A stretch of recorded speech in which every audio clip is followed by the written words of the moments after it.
네, 우리 다 함께 하나님의 말씀 민수기 7장을 함께 펴도록 하겠습니다.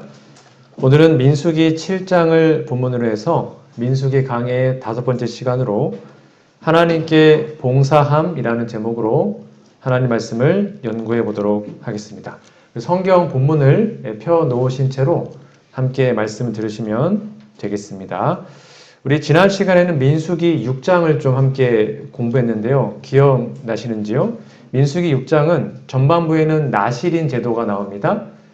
그러니까 평민들이 하나님께 헌신하는 방법은 자신의 자유의지로 하나님께 삶을 구별하는 나실인 제도를 통해서 제사장과 거의 버금가는 경건함을 하나님께 드릴 수 있었다 말씀드렸고요. 그 다음에 6장의 후반부에는 아론의 축복이 나옵니다. 제사장들이 하나님께로부터 축복을 받아서 나누어주는 그 축복의 기도가 나오는데 바로 민수기 6장 22절로 27절이었죠. 이것은 구약의 주기도문. 그래서 이 부분을 여러분 외우면 좋고 만약에 못 외우신다면 민수기 6장 22절을 좀 자주 피셔서 아침마다 또 저녁마다 기도하실 때 여러분의 가족들, 특별히 여러분의 자녀들을 이름을 넣으시고 기도하시면 참 좋은 기도문입니다. 그래서 여호와는 내게 복을 주시고 너를 지키셔 할 때 이 내게 너를 여러분의 자녀 이름을 좀 넣어주시면 하나님이 거기에 복을 주십니다. 분명히 약속되어 있어요. 27절에 보시면 그들은 이같이 내 이름으로 이스라엘 자손에게 즉 우리들의 가족들에게 축복할지니 내가 그들에게 복을 주겠다라고 약속하셨으니까 이 기도문을 좀 잘 인용하시면 되겠습니다. 자, 오늘은 이제 7장으로 넘어가 보도록 하겠습니다. 민수기라는 책은 우리가 그냥 읽어봤지만 좀 연구를 좀 많이 못했던 책인데, 그럼 민수기를 읽을 때 그 내용이 시간 순서대로 기록된 것이 아니고요. 주제에 따라 기록되었다는 것을 좀 염두해 두어야 합니다. 그러니까 무조건 1장 다음에 2장이 시간적으로 뒤에 된 것이 아니라 시간이 약간 왔다 갔다 하는 게 있습니다. 주제별로 구성되었기 때문인데요. 오늘 7장 내용이 그러합니다. 여러분 7장은 출애굽한 지 2년 1월 1일에 있었던 사건입니다. 하나님의 성막을 만든 다음에 기름을 바르고 성별했던, 봉헌했던 이야기가 7장 이야기고요. 민수기 1장은 그렇게 성별한 다음에 한 달 뒤에 이제 인원을 계수한 이야기가 바로 민수기 1장에 기록이 되어 있죠. 그래서 7장에는 아까 말한 것처럼 하나님께서 모세를 통해서 말씀하신 성막 모든 기구 단에다가 기름을 발라서 구별합니다. 여기 출애굽기 40장 17절을 좀 보시면 참고할 수 있습니다. 여기 보시면 제2년 정월 즉 1월 그달 1일 초 1일에 성막을 다 세우고 기름을 발라서 봉헌을 합니다. 여러분 기름을 발라서 거룩히 구별한다는 것은 비록 이 만든 성소가 그냥 일반 나무고 금이고 구리로 이렇게 만들었지만 그것 하나님께 구별함으로 이제는 그 세속적인 물건들이 아니라 하나님께만 드려지는 거룩한 것으로 구별되는 것을 말할 수 있는데요. 그러므로 한 번 기름 발라진 이 대상, 한 번 봉헌된 것은 어느 누구도 범접하면 안 되는 오직 하나님의 영광만을 위해서 존재해야 했습니다. 그래서 우리 교회도 헌당이 있고 그 다음에 입당이 있지 않습니까? 빚이 있으면 헌당을 못하죠. 근데 빚이 다 없어지면 헌당할 수 있습니다. 그럼 그걸 하나님께 봉헌되는 것입니다. 그럼 이 장소, 특별히 이 피아노부터 다 하나님을 위해서만 사용할 수 있죠. 여기서 이상한 거 하면 안 되는 거죠. 그렇게 봉헌의 의미가 있어요. 이렇게 봉헌하려면 뭘 바르냐면 기름 부음을 받습니다. 그러니까 여기 여러분 배우신 것처럼 모든 성막, 거룩한 기구에 모세가 다 기름을 칠했습니다. 기름을 발랐어요. 그러면 그것은 하나님께 구별된 것입니다. 마찬가지로 하나님이 우리의 삶에 기름을 부어주시면 우리는 거룩한 백성이 되는 것이죠. 하지만 민수기 1장에서 백성들을 계수한 것은 아까 말한 것처럼 출애굽기 2년 2월 1일 그러니까 성전 봉헌을 한 다음에 한 달 뒤에 인원수를 계수하게 됩니다. 자, 성막을 봉헌한 다음에 하나님께서는요, 각 족장들, 지파의 가장 중요한 인물입니다. 족장들을 불러서 하나님께 예물을 드리라고 명령을 하십니다. 여기에서 족장이란 그 지파에서 뭐라 그럴까요? 최고의 우두머리라 그럴까요? 하여튼 리더들을, 최고 지도자들을 족장이라고 부릅니다. 이건 의미가 큽니다. 왜 족장들이 먼저 하나님께 봉헌하고 예물을 드렸냐면 백성들보다 먼저 족장들이 솔선수범하여 자신의 것을 희생하는 모습을 백성들에게 보여준 것입니다. 사실 저도 이제 목회를 조금 해봤지만 이제 뭐 10년 전밖에 못 해봤지만 목회를 하다 보면 이렇게 대접받는 게 되게 당연한 듯이 느껴질 때가 솔직히 종종 있습니다. 이 어린 나이인데 인턴 때도 그랬고요. 가면 우리 전도사님, 우리 목사님 맨날 상석에 앉히고 뭐 좋은 거 맨날 주시고 하면 뭐 속된 말로 지가 잘난 줄 알고 대접받는 걸 되게 당연하게 생각할 적이 되게 많았는데 그게 아니라 진짜 지도자는 먼저 섬기고 자신의 것을 희생하는 것이 필요하다는 거죠. 그래서 먼저 족장들을 부릅니다. 그 족장들이 먼저 모범으로 자신의 것을 하나님께 드리는 그 헌신 예물 모습이 7장 후반부에 나옵니다. 하나님께서 7장에 보면 하나님께 요구하신 예물들이 있는데요. 크게 두 가지가 있습니다. 레위인들이 성만 옮길 때 사용할 수 있는 수레와 소를 좀 바쳐라 하고 족장들에게 요구를 했고요. 둘째는 매일 한 사람씩 12지파니까요. 지파별 돌아가면서 한 사람씩 12일 동안 제단의 봉헌 예물을 바치라고 족장들에게 명령을 했습니다. 요걸 좀 하나씩 좀 살펴보겠는데요. 첫 번째, 성막을 옮기는데 사용하기 위한 예물입니다. 그래서 수레가 몇 개예요? 6개, 그 다음에 소가 12마리입니다. 이것을 12명의 사람들에게 똑같이 나눠서 하나님께 바치라고 명령을 합니다. 여러분 성경책을 좀 보실까요? 민수기 7장 3절입니다. 민수기 7장 3절. 여러분 성경책을 보시면 그들의 여호와께 드린 이 그들이 족장들입니다. 예물은 덮개 있는 수레가 6개, 그림에 본 것처럼 수레가 6개고요. 그 다음에 소가 12이었습니다. 그러니까 족장 12명이었으니까 족장 2명당 수레 하나씩을 드리는 거고요. 그렇죠? 그 다음에 소가 12마리였고 족장 12명이었으니까 개인당 소 1마리씩을 또 바쳐야 했습니다. 여러분 이게 되게 많은 돈입니다. 이게 만만치가 않습니다. 소 1마리 요즘에 얼마죠? 이렇게 힘 잘 쓰는 소 1마리? 보통 뭐 최하 몇 배? 비싼 거는 뭐 1,000만 원 넘어가기도 하죠. 이 당시에 수레는 우리로 얘기하면 자동차 같은 겁니다. 되게 귀하고 좋은 거. 그러면 요거 하나 바치려면 최소한 뭐 1,000만 원에서 뭐 1,500만 원, 하여튼 뭐 그 정도 이상이 드는 예물을 족장들에게 먼저 하나님께 바쳐라. 모본으로 이렇게 명령을 했습니다. 그리고 이것들을 바치었으면 이것이 바로 레위 자손에게 전해져서 레위인들이 하나님의 성막을 이동하는 데 사용이 되었습니다. 잠깐 참고로 좀 말씀을 드리면 여러분 레위의 아들들이 3명이 있었습니다. 아시는 것처럼 게르손, 그리고 고핫, 그리고 무라리라고 합니다. 그래서 이 게르손 자손들은요. 그러니까 수레를 2개를 줬고 소를 4마리를 줬습니다. 그리고 그게 게르손이고요. 무라리 자손에게는요. 수레를 4개 그리고 소를 8마리를 주었습니다. 왜냐하면 나르는 일이 달랐거든요. 여기 게르손 자손은 여기 보시는 것처럼 성막, 장막, 휘장 등 좀 쉽게 말하면 좀 천 같은 것들을 접어서 날랐고요. 그 다음에 무라리는 좀 많았습니다. 널판, 기둥, 받침 좀 부피가 컸겠죠. 그러니까 수레도 많고 소도 되게 많이 줬습니다.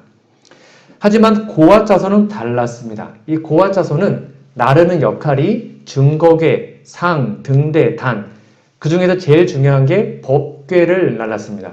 법궤를 수레에 끌면 돼야 한대요?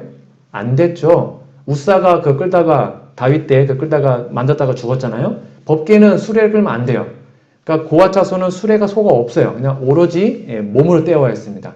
직접 메고 지고 이동해야 했습니다. 그것이 바로 이 세 레위인들의 일이었어요. 그러니까 이 세 부류의 레위 지파들이 할 수 있도록, 일을 잘하도록 12명의 족장들이 균등하게 헌물을 들여서 이들이 일할 수 있도록 도와준 것이 7장의 내용입니다.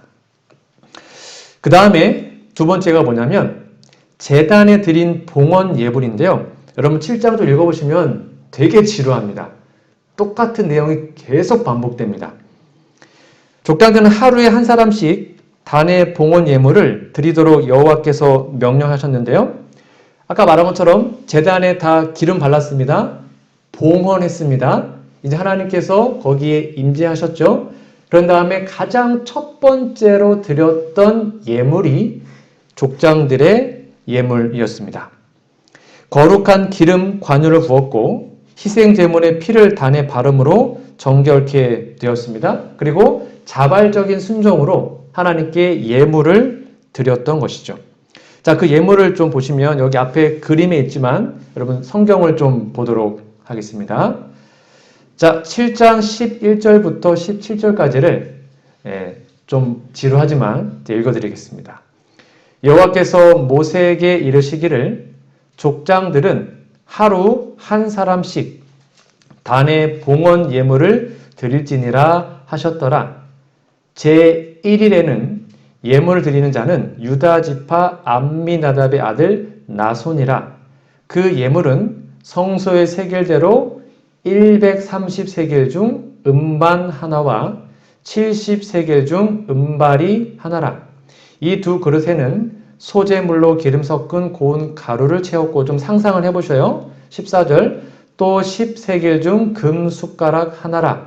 그것에는 향을 채웠고, 또 번제물로 수송아지 하나, 수양 하나와 1년 된 어린 수양 하나이며, 속죄제물로 수염소 하나이며, 화목제물로 소 둘과 수양 5과 수염소 5과, 진짜 많죠? 1년 된 어린 수양 5이라. 이는 암미나답의 아들 나손의 예물이었더라. 하고는 계속 요게 반복되어 나와요. 12번이 반복이 됩니다. 자, 이들이 드린 예물을 다시 한번 이제 그림에 좀 보시면, 자, 먼저 그릇이 있습니다. 130세겔 무게의 음반 하나. 여기 그림 보시면 1번 사람 앞에 있는 은그릇입니다. 그리고 70세겔 무게의 은반 하나. 참고로 1세겔은요 11.4g이라고 합니다. 그러니까 130세겔은 대략 1.5kg 정도가 돼요. 그리고 70세겔은 0.8kg 정도가 됩니다. 여하튼 그 두 그릇에다가 소제물, 가루 곡식 제물을 하나님께 드렸고요. 그 다음에 10세겔 무게의 금 숟가락 하나 드렸고, 거기에는 향을 채웠죠. 그 다음으로는 짐승 제물들입니다. 뭐 수송아지 하나, 수양 하나, 1년 된 어린 수양 하나 등등등 엄청나게 많은 예물들을 하나님께 드렸습니다. 이걸 혼자 드린 겁니다. 혼자. 그러니까 쭉 세보면 짐승들만 모아보면 대략 한 21마리 정도 됩니다. 그럼 오늘날 가격으로 또 따져보면 얼마나 될까요? 21마리. 아까 소 드렸고 또 수레 값 다 드렸죠. 그거 드린다, 이거 또 드리는 거예요. 족장 한 명이서. 그러니까 짐승이 21마리니까 한 마리당 50만 원만 잡아도 최소 1000만 원이고요. 한 마리가 50만 원이 아니죠. 넉넉하게 100만 원 잡으면 2천만 원이 넘어요. 그러니까 몇 천만 원짜리를 이제 하루에 예물을 드린 것입니다. 뭐 아까 수레 드려야 되죠. 소 드려야 되죠. 21마리 또 짐승 드려야 되죠. 또 금, 은, 엄청 많이 드려야 됐습니다. 그러니까 족장 한 명당 못돼도 뭐 한 4, 5천 정도의 돈이 나간 것이죠. 하나님께 그렇게 드렸고 하나님 그렇게 드리라고 요구하셨습니다. 아니, 여러분들 이 당시에 족장이었다면 어땠을 것 같아요? 한 돈 5천만 원 하루에 딱 하나님께 드려라. 그러면 어떻게 하시겠습니까? 그렇죠? 네. 이때 드렸던 예물들은 그들이 애굽에서 나올 때 애굽 백성으로부터 받은 것이었습니다. 아시다시피 출애굽할 때에 10장이 내렸잖아요. 그래서 애굽 사람들이 아주 너희들 보기 싫다, 뭐 다 가져가라 해가지고는 그들이 원하는 것을 다 챙겨서 나왔죠. 금은보석, 뭐 짐승들을 다 챙겨서 나왔습니다. 하나님께서는 그 예물들을 성막을 세우는 일과 봉헌하는 일에 바치도록 요구하셨습니다. 이거 오해하지 마십시오. 하나님은 원래 주시는 분입니다. 그렇죠? 하나님은 뭔가를 요구하시는 분이 아니세요. 하나님은 40년 동안 만나 주셨죠. 그들이 목말라 하면 물을 주셨죠. 그들의 금은보화 다 하나님이 주신 것입니다. 그렇죠? 하나님은 원래 많으셔요. 그래서 백성들에게 뭔가를 요구하지 않으십니다. 원래는 주시는 분입니다. 그런데 때때로 하나님은 때때로 가끔씩 우리들에게 뭔가를 요구하실 때가 있습니다. 때로는 작은 예물을 요구하시고 우리의 헌신을 요구하시고 그리고 우리의 마음을 요구하십니다. 이 예물을 바친 것은 그들이 단순히 어떤 돈을 바친 것이 아니었고요. 족장들이 하나님께로 받았던 그 귀한 것을 감사하는 마음, 그들의 마음을 바친 것이죠. 제 딸은 아닙니다. 네, 제 딸을 넣을까 하다가 별로 안 좋아할 것 같아서 네, 가져왔습니다. 저도 요 장난 참 많이 했습니다. 애들 아이스크림 사주고 아빠 한 입만 하면 애들이 줄까요, 안 줄까요? 주는 놈도 있고 안 주는 놈도 있고 그렇습니다. 네, 근데 제가 여러분 다 해보셨죠? 어렸을 때 아이들 키우면서 엄마 아빠가 이거 뭐 먹고 싶어 달라 그럽니까? 물론 그런 분도 있으시겠지만 네, 보통은 그냥 하면 애들이 안 줘요. 그러면 막 하다가 주면 아니 안 먹어, 많이 먹어요. 거의 안 먹습니다. 그냥 장난치는 거죠. 근데 그 장난치는 이유는 이 아이의 뭘 받고 싶은 거예요? 그 좋아하는 아이스크림보다 아빠를 더 사랑한다는 그 마음을 받고 싶은 거죠. 그렇죠? 그걸 좀 확인해 보고 싶은 거예요. 근데 안 주면 솔직히 서운하더라고요. 주면 제가 두세 개 더 사주려고 그랬는데 안 줘요. 그러면 이제 그래 다 먹어라 그러요. 이제 왜냐하면 그 마음이거든요. 마음. 그 마음을 좀 확인하고 싶었어요. 그리고 저도 안 먹어요. 니 다 먹어 하고는 더 사주죠. 예쁘니까. 하나님도 마찬가지입니다. 하나님께서 족장들에게 이러한 어마어마한 양의 재물, 우리가 볼 때는 좀 많은 재물일지 모르겠지만 하나님 볼 때는 아무것도 아닌 거죠. 하나님께서 이것을 그들에게 요구하신 이유는 이 재물이 중요한 것이 아니라 그들의 감사하는 마음을 받고 싶어 하셨던 것입니다. 더 깊이 들어가면 그 족장들이 대표하는 12지파의 마음. 그러니까 어느 지파의 족장이 예배드리면 그건 족장 혼자가 예배가 아니었고 그 지파를 대표했으니까 그 지파의 모든 사람들의 그 마음을 하나님께 감사하는 마음을 받고 싶어 하셨던 것입니다. 여러분, 이 사실을 우리는 기억해야 합니다. 좀 같이 읽어볼까요? 시작! 하나님이 우리에게 무엇인가를 요구하시는 것은 물질을 원하는 것이 아니라 우리의 마음을 원하는 것입니다. 하나님 정말 물질을 원했다면 10분의 10을 다 바치라 그랬겠죠. 근데 우리 보고 10분의 1을 바치라고 하십니다. 11조. 그 얼마나 보잘것없는 것입니까? 하나님 볼 때는. 근데 그 우리는 바쳐야 합니다. 왜요? 그게 하나님께 감사하는 마음이거든요. 우리는 정말로 얼마나 자주 이러한 마음을 하나님께 드렸는지 좀 생각해 봐야 합니다. 마음 달라 하는데 마음 없이, 감사하는 마음 없이 그냥 몸만 와서 예배 드렸던 적은 없습니까? 감사와 찬양과 진짜 그 가슴 뜨거워진 예배가 아니라 그냥 마당만 밟고 집에 갔던 일은 없으셨습니까? 마음을 달라 하시는데 그냥 나 이렇게 헌신했고 이렇게 돈 냈으니까 다 했어 라고 생각했던 적은 없었는지요?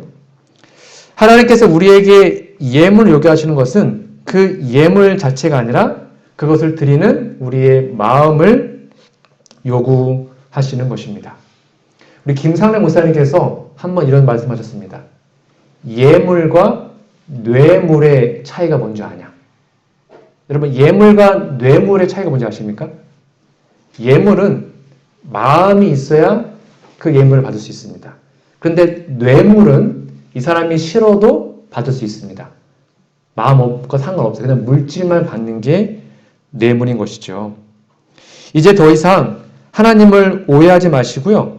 그분은 나의 재물이 아니라 우리의 자신, 우리의 마음을 받기 원하십니다. 그러므로 형제들아, 내가 하나님의 모든 자비하심으로 너희를 권하노니 너희 몸을 하나님이 기뻐하시는 거룩한 산 제물로 드리라. 이는 너희가 드릴 영적 예배니라. 우리의 몸을 드린다는 것은 우리의 몸과 마음을 다 하나님께 드린다는 것을 말하고 있습니다. 나의 중심, 나의 그 사랑하는 마음, 감사하는 마음을 하나님께 드리는 것, 그것이 진짜 예배임을 여러분 꼭 기억하시면 좋겠습니다. 다시 민수기 7장으로 오셔서 여러분 민수기 7장을 보시면 민수기가 7장이 몇 절까지 있을까요? 7장 마지막 절이 쭉 보시면 89절까지 있습니다. 7장 89절까지 있는데요. 유독 7장이 좀 길어요. 되게 길어요. 근데 얼른 봐도 똑같은 내용이 반복됩니다. 이름만 바뀌었고 지파만 바뀌었지 아까 뭐 몇 마리 뭐 그것이 토시 하나 안 틀리고 똑같이 반복됩니다. 저도 요거 읽을 때 이제 다 생략하고 이제 지파 이름만 읽었을 때가 있습니다. 젊었을 때 너무 똑같은 거예요. 그러면 한 번 읽고는 이하 동문 해가지고 이제 지파 이름만 읽고는 읽었다, 빨리 읽었다. 이렇게 했던 적이 종종 있었습니다. 여러분, 각 지파마다 순서대로 예물 드렸다, 이하 동문이다 이렇게 하면 되는 거 아니에요? 근데 왜 이 똑같은 내용을 이렇게 반복했을까요? 그 이유가 무엇입니까? 아까 말한 것처럼 18절 제1일에는 이사갈 족장, 그리고 계속 반복됩니다. 24절 제3일에는 스불론 자손 쭉 반복됩니다. 그 다음에 30절 제4일에는 르우벤, 이렇게 이름만 바뀌고는 같은 내용이 계속 반복되어 나옵니다. 여러분, 이 사진 뭔지 아십니까? 저희 교회 이제 걷기 전문가 우리 자격증이 6분이 땄습니다. 이제 걷다가 모르시면 이분들에게 물어보시면 되겠습니다. 그럼 잘 알려주실 겁니다. 저희가 약 2주간에 걸쳐서 서울로 올라가서 아주 정말 재밌고 유익하게 걷기에 대해서 배우고, 부족하지만 자격증을 땄습니다. 요거는 이제 수료증이고요. 자격증은 그 다음날 우편으로 왔는데요. 저희가 이제 수료증을 받는데, 거기 한 20-30명이 같이 모였었거든요. 우리 고정수 지사님께서 가나다스는 제일 빨라요. 그래가지고 고 지사님이 1번으로 딱 이렇게 불러서 이제 수료증 수여를 했습니다. 우리 고 지사님이 1번이었기 때문에 여기 이제 이강호 교수님께서 위에서부터 하나하나 다 읽어줬습니다. 또박또박 다 읽어주고 다 주고 수료증을 줬습니다. 그 다음부터 어떻게 했을까요? 이하동문 김영석 생년월일하고는 이하동문 이렇게만 했어요. 나도 좀 다 읽어주지. 왜 고들사님만 읽어주고는 다 이하동문이에요. 보통 이렇게 하지 않습니까? 그렇죠? 보통 다 생략합니다. 한 번만 읽고는 다 생략하고 이하동문합니다. 자, 그러면 여러분, 성경은 왜 이 제물들을 일일이 이렇게 나열할까요? 아까 말한 것처럼 그냥 이하동문하면 되지 않아요? 종이가 남아돌아서요? 아니면 이름만 기록하고 다 안 하면 족장들이 삐질까봐 그럴까요? 그렇지 않습니다. 제단의 봉헌을 위해서 드려진 제물들을 첫날부터 12째 날까지 반복해서 기록한 것은 그들이 드린 각자의 제물을 하나님께서 개인적으로 받아줬다는 증거입니다. 이것이 저는 이번에 공부하면서 참 마음에 감사했습니다. 그러니까 다른 사람들이 볼 때, 제사장들이 볼 때, 다른 사람들이 볼 때는 그냥 똑같은 제물이니까 이하동문 하면 되는 거예요. 내 제물이 아니니까요. 그러나 내 입장에서는요, 드린 입장에서는 나는 하나님께 온전히 드렸습니다. 그럼 하나님은 개인적으로 저희의 재물을 온전히 받아주기를 바라는 것입니다.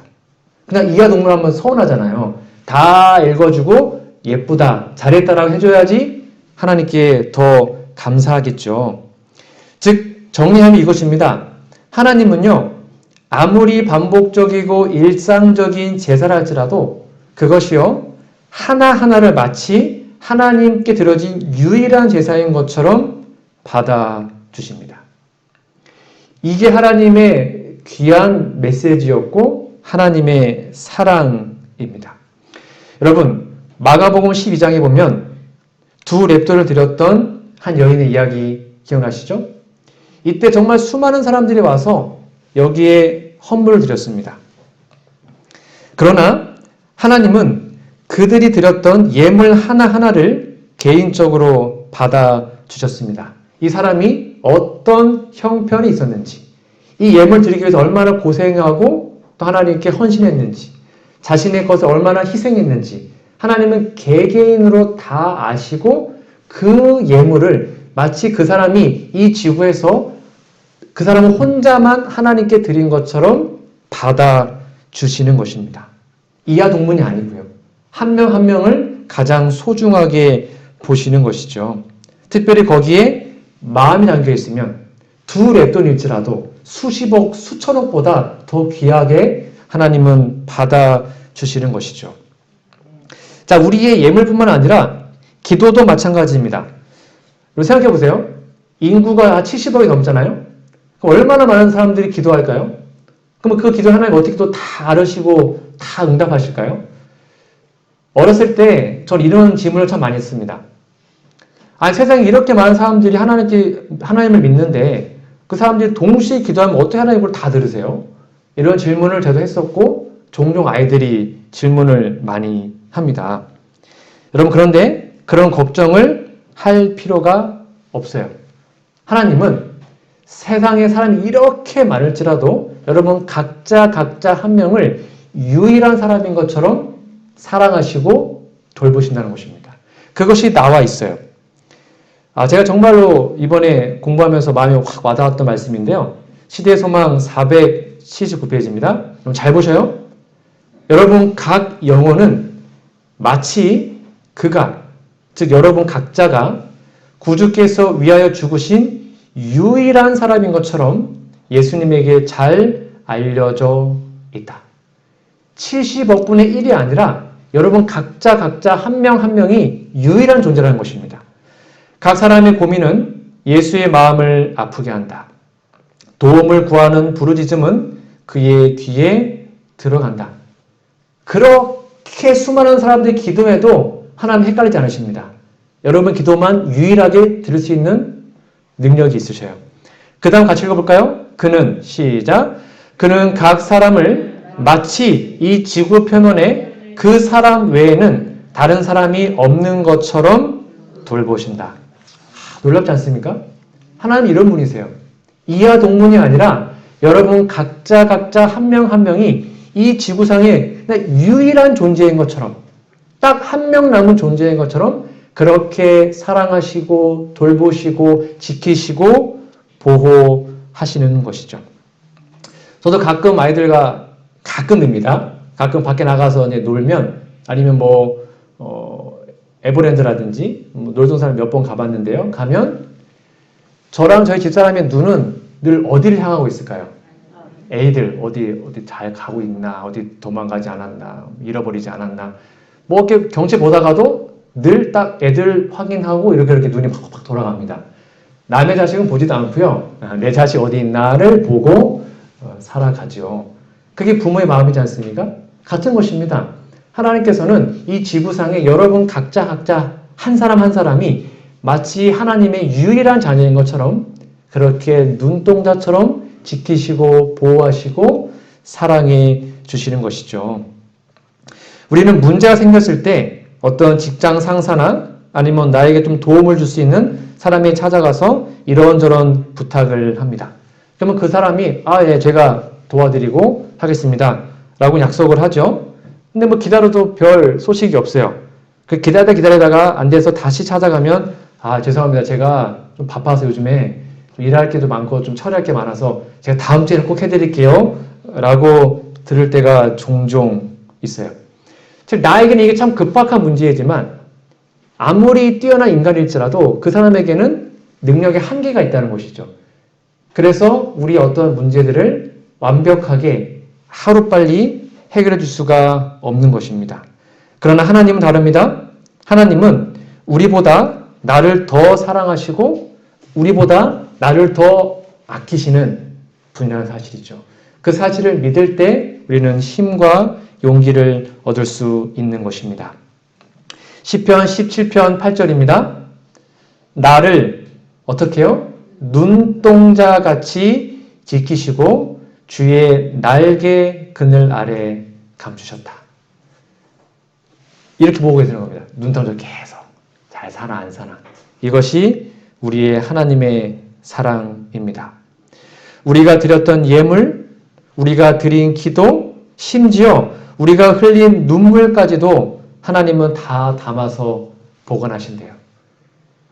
때로 힘드시죠? 남몰 흘린 눈물들이 있지 않겠습니까? 마음에 근심, 걱정 다 있잖아요. 남들은 몰라요. 나 혼자만 은밀히 흘렸던 그 눈물들, 그 아픔의 세월들, 그거 하나님이 다 아셔요. 그리고 그것을 다 책임져 주겠다고 약속하셨어요. 시편 56편 8절입니다. 나의 유리함을 주께서 계수하셨사오니 나의 눈물을 주의 병에 담으소서. 이것이 주의 책에 기록되지 아니하였나이까. 그러니까 여러분의 모든 아픔들, 근심, 걱정, 고민 하나님은 다 아십니다. 그러니까 사람을 의지하지 마시고 하나님께 가십시오. 날마다 그분께 가셔서 그분께 여러분의 모든 아픔과 소원을 다 토해내시면 하나님은 여러분을 유일한 존재인 것처럼 이 지구상에서 여러분을 지키시고 돌보아 주실 것입니다. 반드시 그렇게 하실 것입니다. 그 사실을 믿을 때 우리는 힘과 용기를 얻게 될 것입니다. 나는 하나님을 믿는 수천 수만 명 중에 하나가 아니라 이 세상에 단 하나밖에 없는 하나님의 자녀이다. 그 사실을 믿고 힘을 내시기를 간절히 소망합니다. 오늘 말씀을 좀 마무리하면서 우리 마치는 찬미는 저희가 찬미가 대신에 제가 악보를 좀 나눠 드렸는데요. 이 찬미를 함께 부르고 제가 바로 기도하고 마치도록 하겠습니다. 또 영상을 틀어 드릴 텐데요. 한 번은 들어보시고요. 두 번째는 좀 같이 불러보시면 좋겠습니다.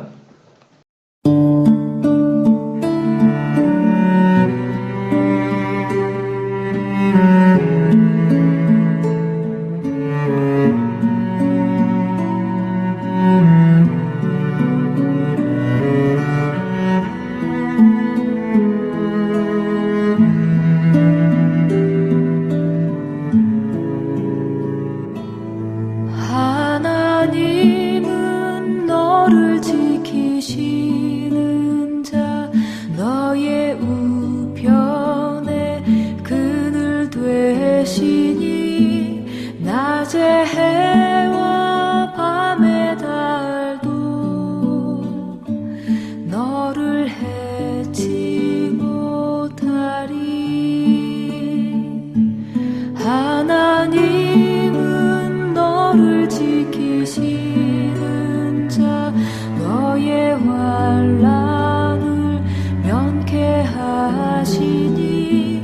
그가 너를 지키시리라. 너의 출입을 지키시리라. 눈을 들어 산을 보아라. 너의 도움 어디서 오나. 천지 지으신 너를 만드신 여호와께로다.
출입을 지키시리라. 눈을 들어 산을 보아라. 너의 도움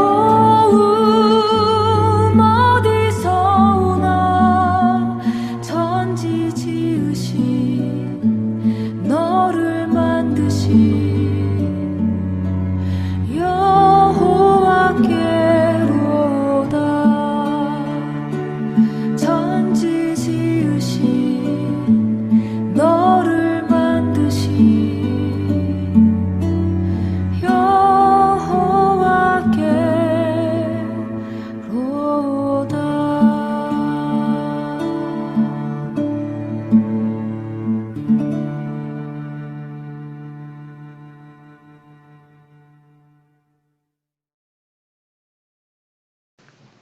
감사하신 하늘아버지,